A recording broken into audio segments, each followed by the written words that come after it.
Et moi, je replace souvent la citation du fondateur de Walmart, tu sais, que tout le monde connaît dans nos métiers, qui est de dire il y a une personne qui peut virer tout le monde dans l'entreprise, depuis le patron jusqu'aux derniers opérationnels, c'est le client. Quand on se lance, faut se dire qu'on faut pas rester tout seul. Et on le sera pas si dès que tu sors, dès que tu pointes un peu le nez dehors, tu vas rencontrer des gens. C'est génial. Comprendre les leviers de la catégorie pour mieux les adresser, pour mieux aller revendre auprès des distributeurs, même influencer une stratégie marketing, là c'est bingo, c'est génial. Bonjour et bienvenue dans Pour toutes ces bonnes raisons. Je suis Adrien Bernard, directeur merchandising et néo-entrepreneur. À travers ce podcast, je partage mes connaissances et celles de mes invités pour vous offrir un contenu riche et inspirant. Dans un commerce en constante évolution, je voulais, à travers ce podcast, aller au cœur du merchandising, du retail et de l'entrepreneuriat, le tout avec une touche de décontraction. Aujourd'hui, j'ai l'immense plaisir de recevoir Emmanuel Ansour. Emmanuel, vous allez voir et vous allez le découvrir, c'est un véritable spécialiste du catégorie management. Surtout, il a une grosse expertise sur la partie industrielle et j'ai eu le privilège de travailler avec lui sur divers projets, notamment sur la revendication de marques et d'usage en linéaire. Voilà, et donc je suis vraiment ravi qu'il soit avec nous aujourd'hui pour partager son expertise et son expérience. Eh bien écoute Emmanuel, je suis ravi de te recevoir sur le podcast pour toutes ces bonnes raisons. Bonjour Adrien. Souvent, ce que j'aime bien faire avant de se lancer dans le dur, c'est te poser, enfin en tout cas c'est poser une question ouverte et j'ai envie d'attaquer avec toi avec cette question et j'aimerais que tu nous racontes ta dernière expérience d'achat ou ton dernier acte d'achat qui a été mémorable et pourquoi ça l'a été. Ouais, c'est une bonne question. Souvent ça nous marque ces petits passages, ces petits passages en magasin. J'en ai un mais il n'est pas positif. Alors c'est pas grave, tu m'en Ah, voudras pas. non, ça passe. Mais voilà, il est plutôt négatif et il est sur une marque qui est accessoirement une des premières capitalisations mondiales et qui s'appelle Apple. Alors, c'est ma dernière expérience Apple Store. Donc, je suis pas Apple, je suis Android, donc j'ai pas trop l'habitude d'y traîner. Et je me suis rendu dans un Apple Store il y a pas longtemps pour acheter, pour ma petite femme, elle a perdu son chargeur d'AirPod. Donc, autant dire un besoin hyper spécifique, un truc qui coûte pas très cher par rapport à tout le reste chez Apple. Mais ça faisait une éternité que je n'étais pas allé dans ces magasins. J'en avais gardé l'image d'une expérience assez incroyable, un lieu épuré, des gens à ton service. Bref, l'expérience client que tu attends optimum. Et en fait, en fait, ça a été exécrable, en fait. Tout simplement, pour dire simple. C'est qu'en fait, j'ai détesté le côté, tu dois expliquer ton problème une première fois, on t'oriente vers une autre personne. Encore une fois, je voulais acheter un truc, hein, vraiment. On t'oriente vers une deuxième personne à qui tu dois expliquer à nouveau ton problème, en disant j'aimerais acheter ce produit-là, est-ce que vous l'avez? Je suis pas sûr, faut aller voir une troisième personne. Ok. Et là, on te dit qu'il faut revenir parce qu'en fait, c'est pas tout à fait encore la bonne personne, donc ce serait bien de prendre rendez-vous. Et là, tu dis ok, je peux revenir dans un quart d'heure. Tu prends rendez-vous, tu reviens, tu réexpliques ton problème une fois, tu réexpliques ton problème deux fois, et là, finalement, tu arrives à tomber sur la personne qui très gentiment, avec son pad, te dit ouais, c'est bon, je peux aller vous le trouver. Et donc pour un acte d'achat d'un truc qui coûte, je crois, 60 euros ou quelque chose comme ça, dans un magasin où la moyenne est plutôt à 1000, en fait, tu as perdu une demi-heure. Et je trouve que d'avoir voulu, au-delà de ça, ce que ça dit, c'est que c'est bien d'avoir des gens en magasin, c'est bien d'avoir des magasins physiques. Toi comme moi, on va pas s'en plaindre, au contraire. Mais je trouve que cette sursegmentation des missions, c'est presque du taylorisme appliqué au retail. Et dans une marque comme ça, j'ai trouvé ça mais absolument pas confortable du tout. Pas confortable. C'était voilà. Donc bon, elle est mémorable. Je, ça m'a toujours pas convaincu de passer à Apple. Je vais rester avec Android au moins comme ça tout est. Mais voilà, mais ça qui est malheureux, c'est que du coup je reste Android alors que tout est dématérialisé et que voilà, je mettrai jamais les pieds dans ces magasins. J'ai trouvé ça vraiment très très. En fait, ce que ça m'a dit, c'est que ça avait vieilli. Ça avait pris un coup de vieux monstrueux Et c'est une vraie question qu'on doit se poser dans le métier, c'est quoi du retail moderne? Et le retail moderne d'Apple, il y a plus de 10 ans maintenant, 10-15 ans, quand ils ont lancé les Apple Store, c'était moderne. C'est incroyable. Ouais. C'était incroyable, c'était hyper novateur, peu de produits, plein de gens, voilà, ouais, de l'argent, donc des lieux fantastiques. Mais maintenant, ça a pris une claque monumentale. Monumentale. Donc voilà. Donc Apple, si vous nous entendez, Adrien comme moi, on est prêt à vous aider à réfléchir à vos nouveaux concepts, il n'y a pas de problème. Mais pour l'instant, c'est pas ça. Écoute, en plus, ce qui est hyper drôle, c'est que, pareil, ça fait extrêmement longtemps que j'ai pas mis les pieds dans un Apple Store et j'ai prévu d'y aller cet après-midi pour régler un truc. Donc, je vais voir ça. Je vais Tu me penser à toi raconteras. cet après-midi. Bon, en tout cas, voilà, Emmanuel, je te le redis, hein, je suis ravi de t'accueillir sur le podcast. Ce qu'on va voir ensemble aujourd'hui, je vais plutôt le faire en trois parties. J'aimerais qu'on puisse revenir en tout cas sur ton parcours et puis sur ton cabinet de conseil. Revenir aussi sur ce qu'est et nous expliquer un peu plus en détail ce qu'est le category management. Et puis après une troisième partie un peu plus ouverte pour revenir sur d'autres choses et aller plus loin.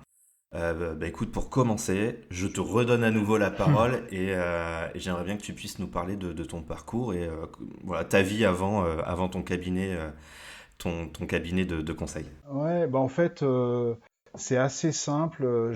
Ça fait maintenant 3-4 ans que j'ai monté ce cabinet. On y reviendra, mais avant ça, j'ai passé une vingtaine d'années déjà. Une vingtaine d'années en corporate dans des grands groupes agroalimentaires, donc toujours côté Côté industrie. industriel, ouais, exactement, avec des marques. D'abord en marketing et puis après très vite en commerce. Et toujours avec un gros axe category management, qui est donc ma spécialité aujourd'hui, mais toujours avec cet axe Catman, toujours hyper important. J'étais chez Pernod Ricard, j'étais chez Lu Danone, devenu, après moult rebonds, Mondelez aujourd'hui. Et puis, j'étais chez Bonduel dans mon dernier job salarié, en fait, simplement. Et voilà, et j'ai lancé ça. Et c'est vraiment voilà, un parcours assez classique, finalement, market et commerce, avec quand même cette spécialisation au fil des années sur le Catman qui m'a toujours attiré. Ok, et du coup, qu'est-ce qui t'a fait glisser pour te lancer sur la création de ta boîte? Bon, alors c'est jamais un seul déclencheur, hein. Moi, il y en avait plusieurs. Il y avait le côté entrepreneuriat qui me chatouillait depuis quelques temps. Là, je suis installé dans le nord de la France, à côté de Lille, et avant en région parisienne. Donc, au moment du mouvement, je savais pas ce que j'allais retrouver comme job, donc je m'étais déjà posé la question de me lancer. Il se trouve que j'ai eu une belle proposition chez Bonduel, donc que j'ai rejoint avec grand plaisir. Mais ça commençait déjà à monter. Il y avait un moment donné, après, le deuxième déclencheur, c'est qu'en fait, mon temps chez Bonduel, je me suis rendu compte que j'arrivais un peu au bout du modèle corporate pour moi, perso. Ça m'intéressait un peu moins. Et surtout, euh, j'allais de moins en moins pouvoir faire de Catman parce qu'en fait, il y a un plafond de verre du category management où au-dessus, tu passes à d'autres fonctions, des fonctions de direction générale ou direction commerciale, direction générale, peu importe. Mais du coup, c'est un peu, voilà, ça s'arrête là. Et je me suis dit, bah, en fait, euh, avec, euh, avec quelques petits points de rupture perso, un peu de crise de la quarantaine, une grosse quarantaine, voilà, des différents sujets. Tu te dis, bah allez, j'y vais, je me lance, c'est le moment. Dernier petit coup sur les fesses pour se lancer et puis se dire, je me mets à mon compte et puis je vais faire du fun. J'ai testé plein de modèles au moment de me lancer, depuis le lancement de start-up jusqu'à l'accompagnement d'autres entreprises, etc. Et puis finalement, au bout d'un moment, je dis, bon allez, je vais faire ce que j'aime, tout seul, Ouais. indépendant, du Catman pour les autres, en revanche. Et puis voilà, on y va, quoi. On se lance. Mais alors, du coup, là, c'est quoi? Il y a 3-4 ans, c'est ça? Ouais, Tu as lancé trois ta ans à boîte? plein, ouais, 3 ans à plein. L'entreprise a 3 ans et demi, et moi, ça fait 3 ans que je suis concentré à fond sur cette activité. Ok, et donc, ouais, quand tu t'es lancé, ça a été, entre guillemets, quoi tes freins et tes accélérateurs pour le cabinet? Bah, en fait, les freins, il n'y en a pas eu tant que ça. Très honnêtement, j'ai eu la chance et c'est vraiment, je mesure cette chance, hein, d'avoir assez vite pas mal de répondants, Accélérateur, c'est la chance d'avoir un réseau constitué qui était déjà assez solide, avec des gens dans le métier de la grande conso au sens large, et potentiellement avec des besoins sur le Catman en particulier. Donc forcément, bah voilà, le réseau, hein, de toute façon on y revient. Euh, non, les freins que j'avais, c'était au début, c'était plus des freins individuels, personnels. C'est du syndrome de l'imposteur. C'est tu dis en fait, j'ai fait ça en corporate dans des boîtes, mais tu te remets en cause. Qu'est-ce que je vais pouvoir apporter aux autres? Est-ce que je vais pouvoir apporter quelque chose aux autres? Donc les seuls freins, finalement, les seules barrières que j'avais, c'était les miennes. Et après, voilà, en toute honnêteté, c'était aussi simple que ça. C'était de me dire, en fait, voilà, comment je constitue une offre, comment je constitue un positionnement. Tout ça, j'étais assez clair parce que j'ai un background marketing et commercial qui est quand même assez costaud. Donc, j'avais pas sans arrogance, mais ça, je savais. J'ai très vite, je me suis dit, quand j'ai fait ça, je me suis dit, bah, en fait, il faut que j'ai un positionnement, et que je revendique encore aujourd'hui, hyper serré. D'un point de vue marketing, le category management, c'est une micro-niche. Donc je me suis dit, je veux faire ça, que ça, et en revanche, sur toute la profondeur du métier, depuis le plus opérationnel jusqu'au plus stratégique. Ça, c'était hyper clair. Après, c'est ça, comment je le mets en musique à travers une offre, à travers de la valeur ajoutée auprès de clients. Waouh, là, c'est le grand saut. Là, c'est le grand saut. Mais bon, j'étais entouré de plein de gens bienveillants, encore une fois, un réseau hyper solidaire. Donc ça s'est fait, ça s'est pas fait sans douleur, mais ça s'est fait quand même de manière assez souple. Ouais, j'imagine. Ouais, c'est vrai qu'il est pas évident, hein, ce syndrome de l'imposteur. Je suis un peu en plein dedans, hein, pour être honnête. Et du coup, pour revenir sur Growing Ideas, t'as écrit une mission, t'as écrit une vision sur ça. Non, j'en ai pas vraiment écrit parce que, au sens vraiment by the book de ça. En revanche, ce qui est très clair, c'est que la vision pour moi de Going Idea, c'est vraiment de mettre la puissance du côté management, de mettre ce formidable outil au service de deux choses dans les entreprises, la croissance évidemment, et aussi la transformation. Donc en fait, c'est un métier que j'adore, que j'aime promouvoir et j'aime discuter. C'est pour ça que j'adore discuter dans les podcasts comme ça pour pouvoir en parler. Mon profil LinkedIn, je m'appelle Category Manager Évangéliste, Category Management Évangéliste, parce qu'il y a ce côté évangéliste américain, c'est un petit clin d'œil du côté, je diffuse une forme de bonne parole autour du métier. Ça fait un peu peur des fois à des gens qui se demandent si j'ai pas viré mauvais côté de la religion. Non, je vous rassure, tout va bien. Donc voilà, il y a ce côté vraiment parler du métier et voilà, et au service vraiment de la croissance, oui, mais aussi de la transfo parce que c'est un métier qui est vraiment cœur de système dans les entreprises, chez les industriels et qui peut vraiment apporter une vision un peu différente à chaque fois. Donc voilà, c'est le plus proche de ce qui serait une vision pour Going Idea. Faut que je le réécoute après, mais ça devrait être ça. Ok. Bon, et là, du coup, en 4 ans, t'as eu, j'imagine, pas mal de clients. C'est quoi ta fierté? C'est quoi peut-être ton premier succès ou le truc où tu dis, bon, allez, quand je regarde quand je fais un petit coup de rétro, ouais, c'était pas mal ça. Bah, si tu veux, moi, vraiment, la plus grande fierté, elle est forcément en miroir de ce que je te disais sur le syndrome de l'imposteur. C'est se dire, j'arrive à convaincre des gens de bosser avec moi, leur apporter de la valeur et leur apporter satisfaction.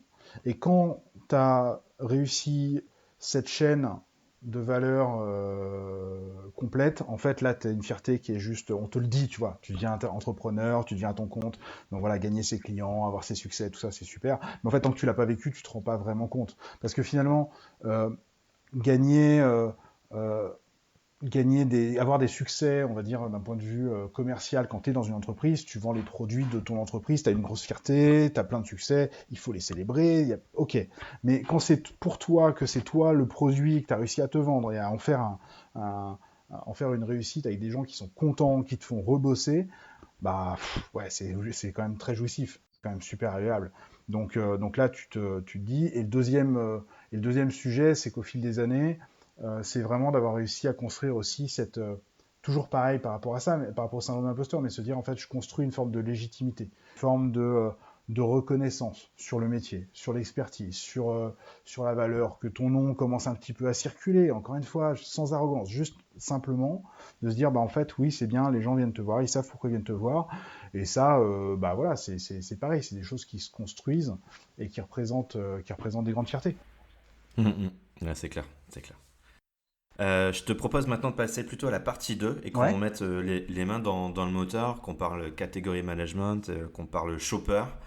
Je pense que la question là qu'on doit tout de suite se poser, est-ce que tu peux nous expliquer ce que c'est le catégorie management et surtout aujourd'hui pourquoi dans le retail, selon toi c'est extrêmement important. Voilà, là je donne la Ouais, parole à à fond, quoi. l'évangéliste. À fond, c'est ça, merci. L'évangéliste va parler. Bon, mais bien, cher frère, mais bien, chère sœur. Donc, le category management, pour faire simple, c'est effectivement une discipline qui est assez méconnue. Dès que tu sors de la grande conso, dès que tu sors du retail, en fait, voilà, ma mère a toujours pas idée de ce que je fais, hein, forcément.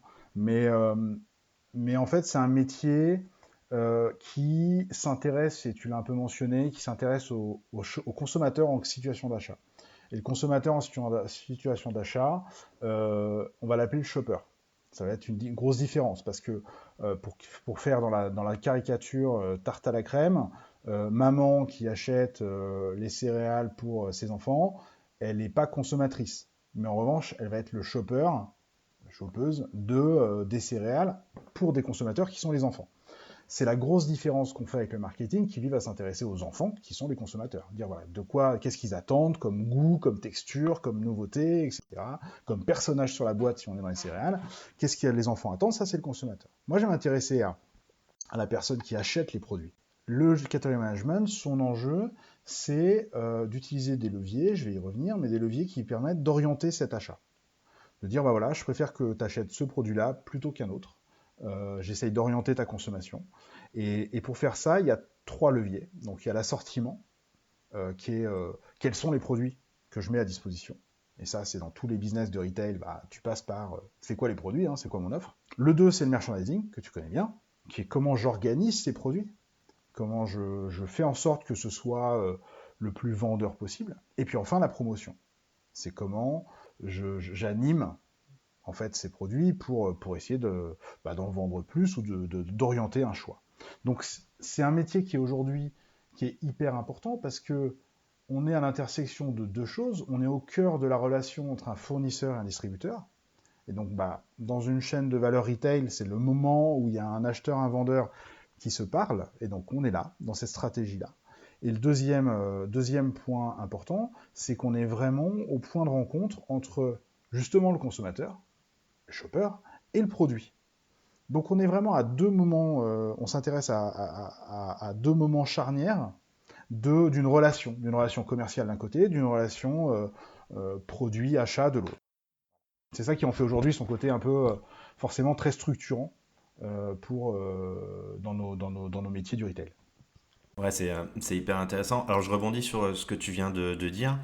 D'un côté, tu as, on va dire, un distributeur ou une enseigne de grande distri, donc plutôt orienté client, orienté achat. Et de l'autre côté, tu as la marque, l'Indus, qui lui, plutôt a une vision marketing, marque, etc. Exactement. Du coup, toi comme moi, on a déjà vu ces différences de vision. C'est marqué, enfin c'est fort, Oui, j'imagine. oui, oui, c'est très marqué. Et tu vois vraiment des différences entre vision produit marque et une vision plutôt orientée shopper? Complètement. Aujourd'hui, moi, le gros de mon activité, c'est vraiment de passer de l'un à l'autre. En fait, une vision marque, tu vas parler effectivement que de ton produit, tu vas chercher à développer des parts de marché, tu vas chercher à te battre contre des concurrents. Euh, mais en fait, ce sujet-là, il est critique, bien sûr, pour un industriel, pour un fournisseur, dans notre cas. Euh, mais pour un distributeur, je dis pas qu'il n'est pas important parce qu'il le regarde, il regarde les jeux de concurrence, bien sûr, entre différentes offres sur le marché. Mais en même temps, lui, son intérêt, c'est de faire croître l'intégralité de son business. Donc finalement, l'axe catégoriel qui est d'abord un outil pour les distributeurs, hein, avant que ce soit approprié par les marques telles que moi je l'utilise aujourd'hui, mais c'est d'abord un outil industriel, pour les distributeurs, pour se dire, en fait, je regroupe les produits qui sont substituables, qui sont voilà, comparables, qui ont un sens ensemble. Et puis je regarde comment je fais croître l'ensemble de ça. Donc l'objectif du Catman, il est là, il est vraiment de réfléchir à faire croître l'entièreté d'une catégorie et pas juste des produits, pas juste sa marque. Parce que sinon, pour le distributeur, c'est un jeu à somme nulle. Et ça l'intéresse moyen. Voilà, c'est aussi simple que ça finalement.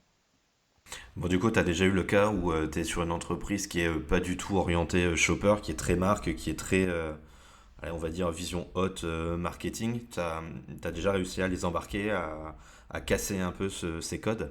Ouais, ouais, en fait, c'est vraiment, on en revient à à ce côté vraiment pédagogique, en fait. C'est du quotidien. Pour moi, c'est un enjeu quotidien. Et c'est bizarrement pas forcément euh, les plus petites boîtes qui pensent pas catégorie, c'est pas forcément les plus grosses qui sont les plus fortes en catégorie. Il n'y a pas de règle, en fait. C'est vraiment une. Moi, je parle souvent d'attitude, en fait, pour le category management. C'est d'abord une attitude.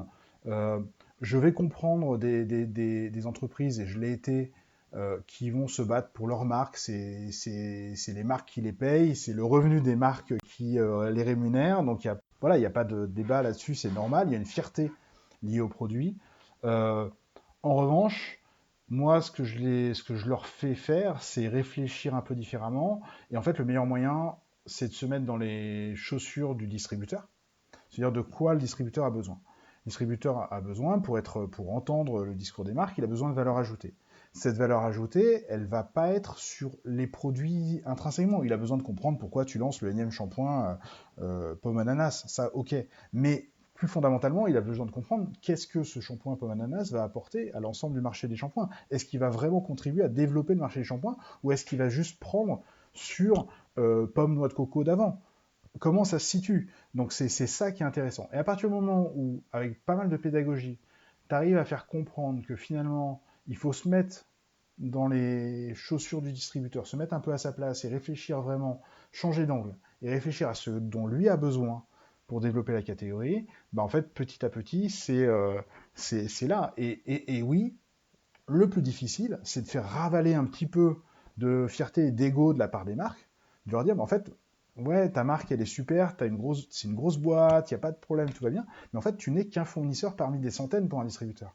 Toi, tu vis matin, midi et soir, tu vis pour ta marque. Super. Mais le distributeur, en fait, lui, non. Il va te recevoir une fois tous les 3 mois si tu as de l'agence pour parler de ta marque, oui, mais pour lui, c'est pas son quotidien. Donc il y a vraiment ce changement d'axe. Donc c'est en prenant des images un peu comme ça, des trucs finalement des images assez triviales, que tu arrives à faire comprendre que, ah ouais, en fait, ok, ça enlève rien à toute la valeur, mais ok, il faut changer un peu d'axe. Tout ça parce qu'on a, sans oublier qu'on a un objectif commun, en revanche, c'est ça le plus important, et on en revient au shopper, c'est le shopper. Et moi, je replace souvent la citation du fondateur de Walmart, tu sais, que tout le monde connaît dans nos métiers, qui est de dire il y a une personne qui peut virer tout le monde dans l'entreprise, depuis le patron jusqu'aux derniers opérationnels, c'est le client. S'il choisit d'aller mettre son argent ailleurs. Et à partir du moment où on a compris ça et qu'on revient à ces fondamentaux-là en se disant, ben, en fait, tant qu'on cherche ensemble à comprendre le shopper et du coup à travailler sur ce sujet-là et à travailler un peu plus en collaboration, un vilain mot quand on parle de négociation, mais non, on va aussi parler de collaboration, bah en fait, on fait avancer les choses, et oui, les gens arrivent quand même, parce que les gens sont loin d'être idiots, changent un peu d'axe et se disent, ok, je prends un peu de hauteur, je regarde mon marché dans son entièreté, et là, j'adopte une vision un peu différente. Ouais, c'est clair. Bah écoute, moi tu vois, j'avais aussi ma citation, c'était celle d'Olivier Devers qui dit toujours penser client. Donc Ouais, ça rejoint c'est pareil. un peu ce que tu disais. Ouais. Tout à l'heure, tu vois, enfin comment tu as dit le category management, c'est plusieurs Levier, finalement ouais. plusieurs leviers. Il y a l'assortiment, il y a la promotion et il y a le merchandising. Et je voudrais revenir dessus et pourquoi c'est si incontournable pour le category management de faire appel et de s'appuyer sur une démarche merch. Bah, en fait, la démarche merch, euh, c'est effectivement super important parce que c'est le réceptacle de tout le reste, en fait, de toute ta stratégie. Euh, je mets à part un peu la promotion parce qu'après, tu vas te dire, OK, si je mets mes produits en promotion, mise en avant, tête de gondole, dans l'allée centrale, etc., OK, je mets ça de côté. Mais Le merchandising, c'est là où aujourd'hui, sur le parti, ce qu'on appelle le fondrion, c'est-à-dire les linéaires classiques devant lesquels tu poses ton caddie, ou l'intégralité des produits sur un site internet, ça marche aussi sur le web, bah, en fait, c'est l'organisation de tous ces produits. Et l'organisation de tous ces produits, elle est hyper importante parce que elle veut dire que déjà, tu as choisi les produits, donc l'assortiment, il est inclus dans le merchandising. Et en plus, euh, c'est là où tu crées ce fameux point de rencontre. C'est un des moments de vérité, comme théorisait historiquement un Procter et Gamble, par exemple. C'est un moment de vérité, c'est la rencontre entre ton consommateur et son produit. C'est le moment de choix. C'est pour ça que c'est important d'avoir une organisation qui soit juste, qui soit facilitante pour le shopper, qui soit vendeuse, que on n'insiste jamais assez sur l'importance du packaging, mais dans un objectif d'émergence en linéaire. Marketing, parfois, pas tous, aime bien un peu se faire plaisir sur un joli packaging, un truc un peu sympa, etc. Mon job en tant que category manager, c'est de leur faire comprendre qu'il faut aussi que ce soit vendeur, que ce soit aussi que ça permette l'émergence, la compréhension de l'offre, mais dans une fraction de seconde. Parce que ce moment de rencontre, il est hyper rapide, c'est hyper fugace. Je passe devant, je dois être convaincu dans la seconde que ce produit-là est le bon pour moi et que du coup je passe à l'acte d'achat. Donc c'est vraiment super important de s'intéresser à la démarche merchandising parce que voilà, elle crée cet espace de rencontre. C'est un peu, voilà, c'est bizarre dit comme ça, mais c'est vraiment ça. Je crée cet espace de rencontre entre mes consos et les produits. Et pour ça, il y a un outil vraiment qui permet de faire ça, c'est la création d'un plan merchandising en fait. C'est vraiment de se dire, en fait voilà, je pose à plat mes produits, et je fais en sorte que ma stratégie soit rendue concrète sur un outil, il y a des outils pour ça, qui permettent de vraiment poser la représentation visuelle des produits, l'enchaînement des segments, on organise les marques par segment, est-ce que c'est plutôt si on est dans des produits sucrés, est-ce que c'est chocolat, fraises, j'organise ensemble, puis après les marques, et puis après, etc. Tout ça en lien avec un truc qui est structurant au départ, qui est l'arbre de décision shopper, donc je reviens au shopper, c'est lui. En gros, l'arbre de décision shopper, c'est toutes les étapes qu'il fait pour dire j'ai un besoin général qui est tiens, je mangerais bien un truc sucré cet après-midi au goûter. Et j'achète spécifiquement un Kinder Bueno par 12. C'est quoi toutes les étapes de réflexion que j'ai fait pour en arriver là? Je veux plutôt un truc de confiserie un peu chocolaté avec du sucre et du gras, super. Puis après, Kinder, j'aime bien leur chocolat, donc je vais y aller. Puis après, le prix le plus attractif, c'est le par 12. Et donc toutes ces étapes-là, dans cet ordre-là ou pas, je le connais pas pour la confiserie, mais peu importe, dans un ordre, c'est ce qui détermine, c'est ce que tu revois physiquement en fait, dans un planogramme. Carrément. Alors attends, tu m'as parlé d'arbre de décision. Ouais. Ça me fait du bien de réentendre ces mots-là.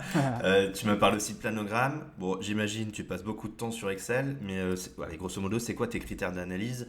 Enfin, tu brasses quand même pas mal de data, tu t'appuies sur des panels pour appuyer ta démarche. Ouais.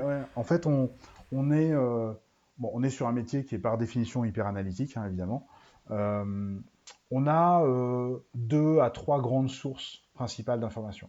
La première source, la principale, ça va être, effectivement, tu l'as mentionné, toute la donnée panel. Donc, ce qu'on appelle panel, c'est toutes les ventes sorties caisse des distributeurs.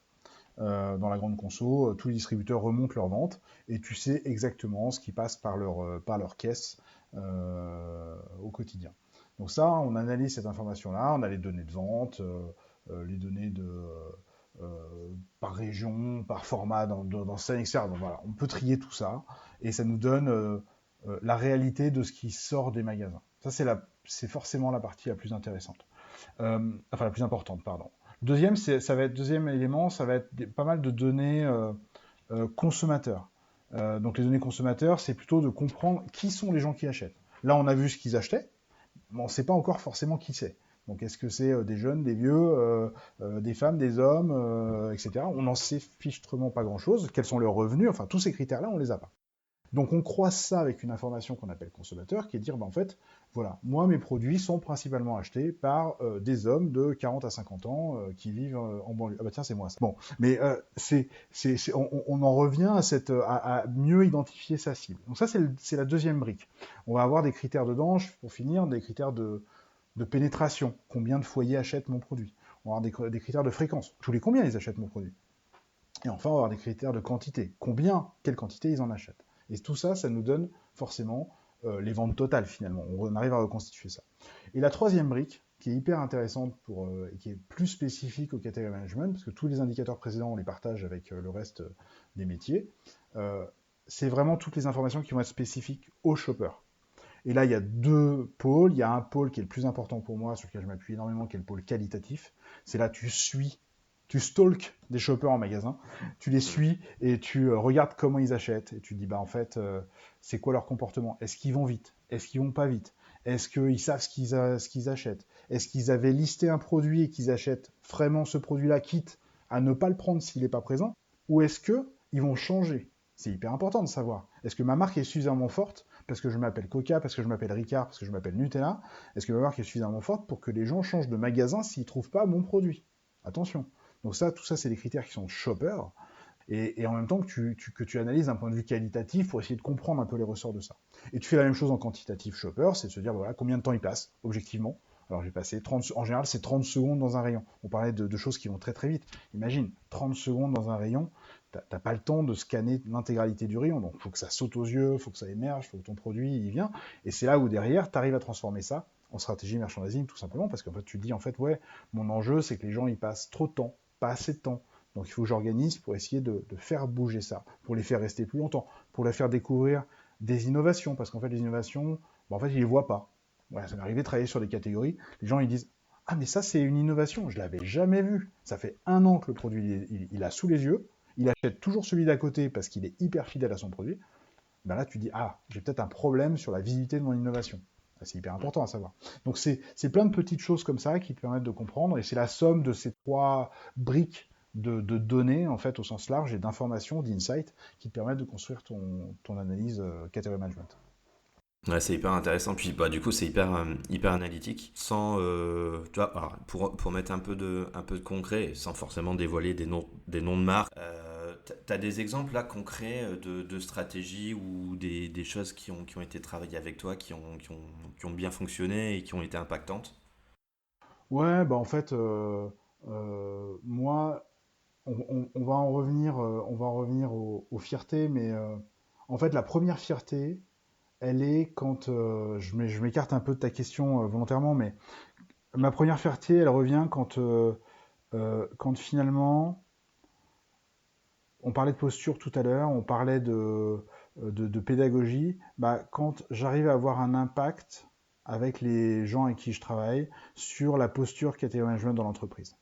Ça commence vraiment de l'interne. Pour moi, ça vient du cœur, c'est de dire, bah, en fait, voilà, est-ce que le catégorie management dans l'organisation était souvent, parfois ça arrive encore beaucoup, sur un job un peu d'exécution, de dire, bah voilà, le marketing arrive en disant, voilà, j'ai un plan, c'est super, j'ai des innovations, j'ai plein de trucs, vas-y, mets-le dans les magasins, en gros, pour faire simple. Vas-y, pousse dans les magasins.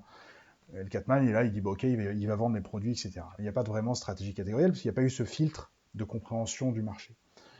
Quand j'arrive à faire monter en compétences, en faire monter en impact des équipes catégorielles, catégorie management, pour dire, bah, en fait, arriver à justement ouvrir un dialogue hyper constructif et hyper riche, en fait, avec le marketing typiquement, ou même avec des key account managers, les ventes derrière, au milieu, pour se dire, bah, écoute les gars, comment est-ce qu'on fait pour mieux euh, comprendre les leviers de la catégorie, pour mieux les adresser, pour mieux aller revendre auprès des distributeurs, et dans un deuxième temps, même influencer une stratégie marketing, là c'est bingo, c'est génial, parce que du coup, tu as fait, en fait le job est fait, c'est-à-dire que tu l'as fait de l'interne, tu as réussi à influencer une stratégie marketing, et derrière, ce qu'on voit, c'est que derrière, ça a un véritable impact auprès des distributeurs, parce qu'il y a une écoute qui est beaucoup plus forte, parce qu'en face, tu as des gens qui disent, ah, ils m'ont compris, ils ont compris le marché, ils ne parlent pas juste de leur marque, ils ont compris le marché, et ils m'apportent quelque chose en plus, ils m'ont compris moi en tant que distributeur,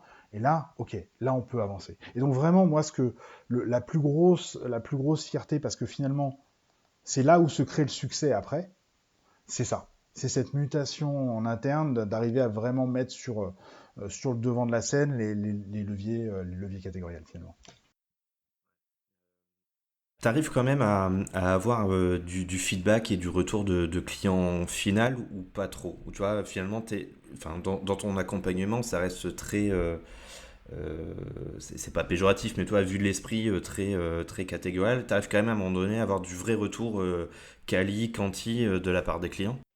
Quand tu dis client, tu dis les distributeurs ou les consommateurs finaux? Shopper. Shopper. Shopper, bah, en fait, le seul retour shopper qu'on peut avoir, c'est quand ça bouge dans les ventes. Hmm. C'est ce qu'on disait tout à l'heure sur les citations, c'est s'ils ont bien choisi de placer l'argent où on avait essayé d'orienter qu'ils le placent. C'est un peu cynique de le dire comme ça, mais c'est comme ça. Et finalement, euh, donc ça, c'est la manière de le voir. Il y a deux feedbacks pour moi. Enfin, moi, j'en ai même trois, si tu veux. J'en ai un, c'est est-ce que mon client direct, qui est en général un industriel, il est content? Bon, ok, très bien, il me le dit, voilà, il est content, C'est pas déjà pas mal, content, ouais. voilà, c'est le premier feedback, c'est mon interlocuteur direct, c'est celui qui me rémunère. Donc, heureusement que j'ai son feedback. Après, c'est à travers lui, est-ce que par rapport au travail qu'on a fait, il a réussi à engager, ouvrir des discussions avec des distributeurs. Et là, ça m'est arrivé d'intervenir pour des clients qui avaient des problèmes de référencement Ah ouais. de produits chez certains distributeurs, chez lesquels il fallait construire, réfléchir à la stratégie parce qu'elle n'était pas suffisamment solide pour convaincre les distributeurs. Il fallait trouver les bons leviers d'engagement des distributeurs. Et à travers le travail qu'on a fait ensemble, ils ont réussi à référencer les produits. Donc là, tu dis, ok, c'est sonnant trébuchant, j'ai réussi à rentrer mes produits parce que justement j'ai justement apporté cette valeur supplémentaire sur l'axe catégoriel, j'ai redonné de la valeur à ça, donc ça marche.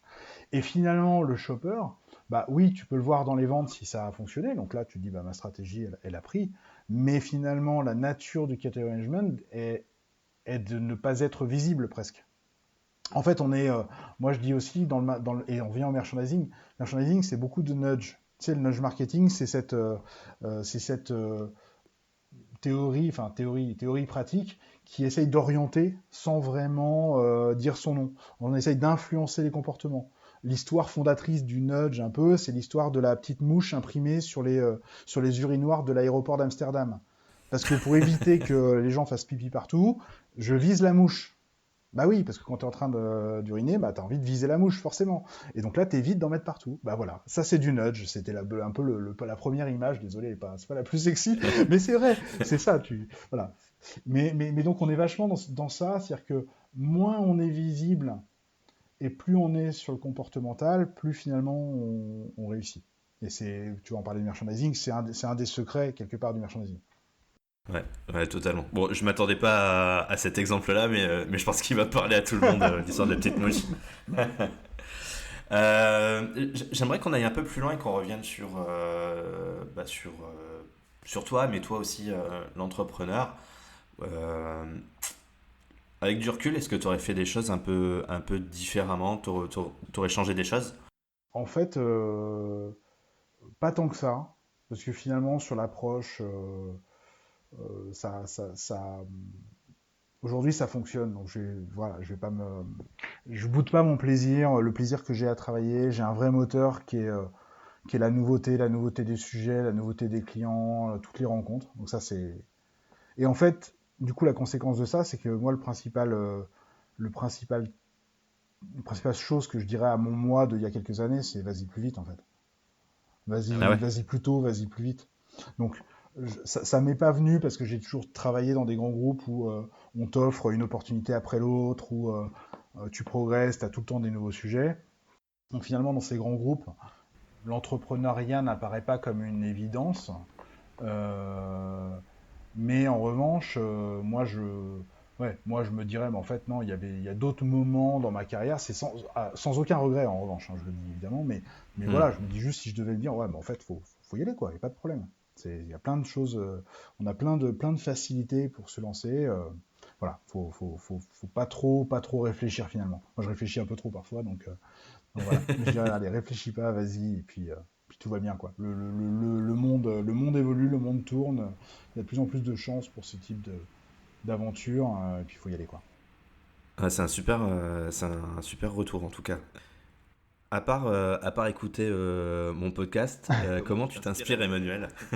Bah, évidemment, pierre angulaire de mon inspiration. Euh, Alors moi, je suis hyper curieux, donc forcément, je me noie même un peu trop sous l'information. Euh, Évidemment, beaucoup de lectures, alors beaucoup de lectures métiers, donc les fondamentaux, tu parlais de ce cher Olivier Devers tout à l'heure, forcément, qui remonte pas mal d'informations, donc est toujours intéressant à suivre. Euh, LSA comme magazine clé pour bien être au courant de tout ce qui s'y passe. Et puis, donc le métier, finalement, les sources, elles sont pas hyper nombreuses. Euh, Il y a quelques podcasts, Grande Conso, au-delà du tien, qui sont aussi très intéressants à suivre. Je leur ferai pas de pub chez toi, mais voilà, il y en a des très sympas. Euh, En revanche, après, moi, ce que j'aime bien, c'est sortir en revanche du cadre. Ça, ce que je viens de dire là est très métier, mais après, il y a tout ce qui est en dehors. Et pour ça, je fais énormément de rencontres dans plein de domaines, des gens qui ont des parcours qui sont pas forcément les mêmes. Je travaille avec des incubateurs de start-up pour la rencontre de start-up qui sont en plus pas du tout dans les domaines du retail, donc euh, des choses qui sont complètement hors cadre, mais qui t'apportent des modèles, des réflexions, des axes, des angles toujours un peu différents. Donc moi, j'adore travailler sur des problématiques un peu périphériques comme ça, voire périphériques très éloignées, mais en tout cas, voilà, aller à la rencontre de projets, à la rencontre de gens qui sont j'ai besoin forcément de nourrir mon propre écosystème très métier, mais après surtout aller très très loin parfois pour mieux voilà pour mieux comprendre, pour mieux s'aérer les neurones. Ça c'est le plus important. Tu sais, je dis toujours depuis que je suis tout seul, parce qu'aujourd'hui je suis dans le voyant et dire, c'est essentiellement moi. J'ai un écosystème constitué autour, mais c'est essentiellement moi. En fait, j'ai jamais été aussi en contact de plein de gens. J'ai jamais rencontré autant de personnes que depuis que je suis passé tout seul.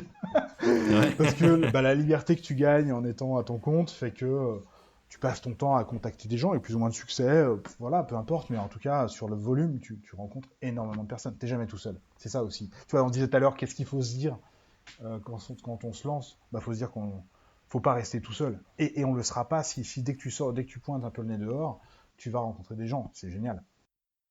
Ouais, mais je te rejoins parce que moi, il y avait deux choses en tout cas que je trouvais compliquées quand tu lançais ta boîte. C'était le risque d'être tout seul et la perte de rituel, mais la perte un peu de rythme.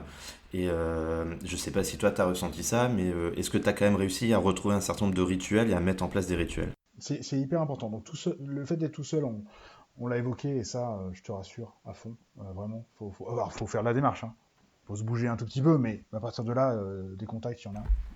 Les rituels, c'est un vrai sujet.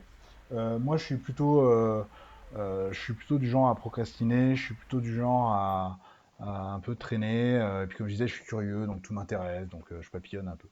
Euh, et le fait de se retrouver du jour au lendemain tout seul chez toi, en général, hein, ça devient hyper risqué parce que la tentation d'allumer Netflix, d'ouvrir un bouquin ou de faire autre chose, elle est là, quoi. Elle est sous le coude. Faut être honnête avec ça. Donc moi, au début, ce que j'ai fait, c'est que je suis pas mal allé bosser en coworking pour essayer d'avoir un environnement tiers, mais quand même sympa, mais quand même pro. Voilà. Donc ça, c'est hyper. Puis ça favorise les rencontres, on en revient au premier point. Donc ça, c'était vachement bien. Et maintenant, je me suis un peu affranchi de ça parce que ça va beaucoup mieux. J'ai gagné mon rythme, j'ai pris mon rythme en fait de croisière en tant qu'indépendant. Donc maintenant, c'est plutôt. Moi, j'ai un vrai rituel, c'est la marche, vraiment, tous les jours, d'essayer de marcher un peu pour me clarifier les idées, voilà, ou vider un peu la tête. Et puis après, t'apprends à mieux te connaître en fait sur ton propre rythme en fait. Moi, je dis souvent, je sais que le lundi matin, je sers à rien en fait. Lundi matin, je suis très mauvais le lundi matin. Donc, j'ai deux réponses à ça. Soit je mets des trucs hyper contraignants, genre des réunions, et là je suis obligé d'être là, et ça me met en jambes, et c'est très bien. Soit je mets rien, mais ce que tu apprends à faire aussi en tant qu'indépendant, c'est à assumer ce rien. En revanche, faut pas s'en vouloir. Faut juste se dire, ouais, de toute façon, cette demi-journée, foutu pour foutu, bah, autant que je fasse autre chose. Et puis voilà, point. Et puis c'est pas grave. Enfin, tu vois, voilà, chacun son rythme.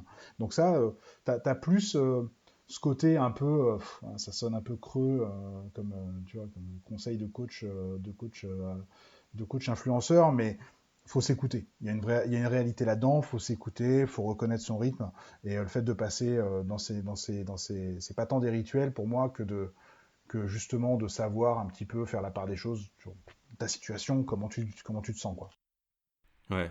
Maintenant, je comprends pourquoi on n'arrive jamais à synchroniser nos agendas le lundi matin. Mais c'est bon, maintenant, tu vois, maintenant j'ai les clés.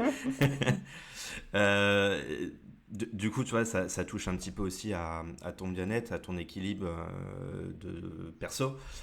T'arrives à bien le gérer, ça t'arrives à jongler entre les deux? Ouais, moi j'ai la bascule, elle s'est faite, elle s'est vraiment bien faite là-dessus. C'est un point de vigilance. Il faut savoir que quand tu te lances dans ce cadre-là, surtout après un parcours salarié, quand en fonction de l'activité de ton épouse, de ton conjoint, de ta famille, quand tu te lances, j'ajoute juste un petit point là-dessus, c'est qu'en fait c'est un projet familial. C'est qu'il voilà, faut que tout le monde soit d'accord parce que Ah ouais. c'est un peu remuant comme le nouveau rythme, l'activité, potentiellement les impacts sur les revenus aussi, au début notamment. Enfin bref, il y a plein de choses qui font que quand tu te lances, faut juste que tout le monde soit d'accord. Voilà. À partir de là, tout va bien, il n'y a pas de problème. C'est pas hyper difficile, mais c'est mieux s'il y a un alignement. Et puis après, moi perso, ça a plutôt été, ça a été plutôt une bonne nouvelle en fait. C'était plutôt quelque chose de salvateur de passer indépendant parce que, comme je te disais, j'ai pas des rythmes hyper serré, hyper établi. Et donc finalement, cette liberté, bah moi, ça m'a enlevé pas mal de charge mentale parce que du coup, j'avais plus la contrainte d'aller au bureau à 9h s'il fallait que j'y sois à 9h. Si j'ai pas de rendez-vous avant 10h et j'ai envie de commencer à 10h, bah tant pis. Et si j'ai envie de bosser jusqu'à 2h du mat parce que mon rythme est là, bah je bosserai jusqu'à 2h du mat. C'est vraiment beaucoup plus en ligne avec ton propre rythme finalement. Et donc, l'impact sur la vie perso, c'est que bah des fois, tu es un peu sous contrainte parce qu'il y a des échéances clients, des choses comme ça, mais finalement, comme tu l'avais en salariat. Mais, euh, mais bon, finalement, ça permet de mieux équilibrer les agendas, de mieux gérer, d'avoir un peu plus de temps pour toi. Donc, au global, moi, c'était plutôt. J'ai pas de. J'ai pas entre guillemets, j'ai pas rencontré de problème par rapport à ça. Ok. Cette fois, on va pas regarder dans le rétro, mais on va plutôt regarder devant. C'est quoi les objectifs? Enfin, qu'est-ce qui fait que enfin, tu te dis là en ce moment, je sens bien les choses et les prochains mois vont être plutôt pas mal, Ouais. voire même les prochaines années. Bah écoute, euh, moi j'ai beaucoup confiance en ce que en ce que je propose et ce que propose Running Ideas aujourd'hui. Euh, je pense qu'il y a toujours de la place, beaucoup de place pour des métiers de conseil sur des expertises précises comme celle-ci, parce qu'en fait aujourd'hui c'est un métier qui malheureusement par ailleurs a tendance à être un peu parfois un peu juniorisé quand c'est pas carrément coupé en effectifs dans les entreprises. Euh, Avec un peu de cynisme, je dis pas que ça m'arrange, mais ça va dans le bon sens pour moi parce que forcément, du coup, c'est pour les boîtes, ils font appel à des expertises extérieures qui vont être plus précises, potentiellement moins chères sur un sujet donné, plus efficace, plus rapide. Donc moi, forcément, je m'inscris là-dedans. Euh, et c'est juste un équilibre qui se crée, hein, c'est rien de mal. Voilà. Et ramener à Grenadise, moi, ça veut dire que je pense qu'il y a du potentiel pour continuer. Il y a deux choses que je vois. La première, c'est sur le fonctionnement, c'est de continuer à développer ce business-là en mode écosystème, en faisant bosser toujours plus en plus de gens autour, en fonction des projets, en fonction des besoins, en fonction des expertises. Ça, c'est un premier point. C'est que moi, j'adore, je le fais de plus en plus, faire bosser d'autres gens, arriver à faire monter des gens à bord de projets, etc. C'est pas forcément recruter, mais vraiment créer cette notion d'écosystème qui est super à la mode, mais qui est assez intéressant à construire. Et le deuxième sujet, il est un peu plus fondamental sur une orientation du métier, qui est d'utiliser, comme je le disais en intro, la puissance un peu transformatrice du category management dans notre métier, hein, dans le retail, Hmm. voilà, pour aller toujours plus loin sur les sujets RSE. Je suis en train de bosser sur des offres un peu plus fortes sur ce sujet-là, pour mieux accompagner dans la relation commerciale cette charnière RSE orientée, essayer de trouver et de mettre en place et de construire des projets autour de tous les sujets, voilà, RSE, climat, etc., pour essayer d'avancer là-dessus. Je pense que c'est un des sujets d'avenir et forcément, nécessairement, et le category management en plus a plein de choses à revendre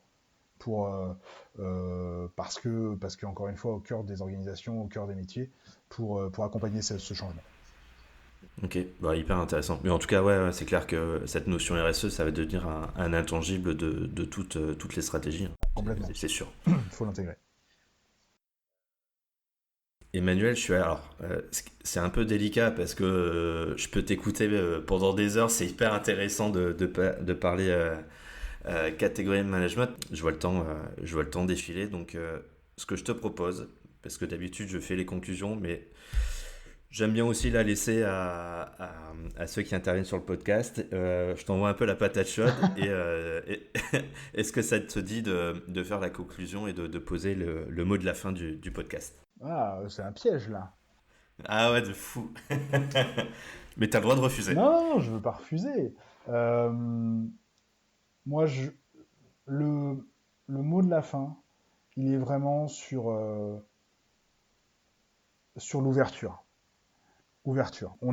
Ça résonne un peu avec l'actualité, mais, mais voilà, cette notion d'ouverture, d'intérêt, de croiser les expertises, mixer. Voilà. Moi, je veux finir là-dessus. Je pense que le métier du Catman, c'est très petit, c'est très humble, mais en même temps, c'est un creuset voilà, pour discuter, pour échanger, pour collaborer, pour s'ouvrir aux autres et au business. Donc voilà. Si ça te va, je suis là-dessus. C'est parfait, Emmanuel. J'aurais pas mieux fait, tu vois. Écoute, j'espère que les personnes qui vont écouter le podcast vont prendre autant de plaisir que moi à t'avoir écouté et à Avec interviewé. plaisir. Donc, je te remercie à nouveau Merci à toi pour et c'était l'invitation. un chouette moment. Merci beaucoup pour Emmanuel. l'invitation. À bientôt.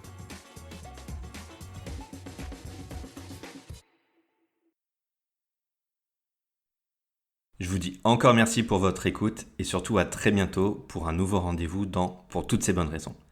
D'ici là, prenez soin de vous, prenez soin de vos linéaires et continuez à nourrir votre passion.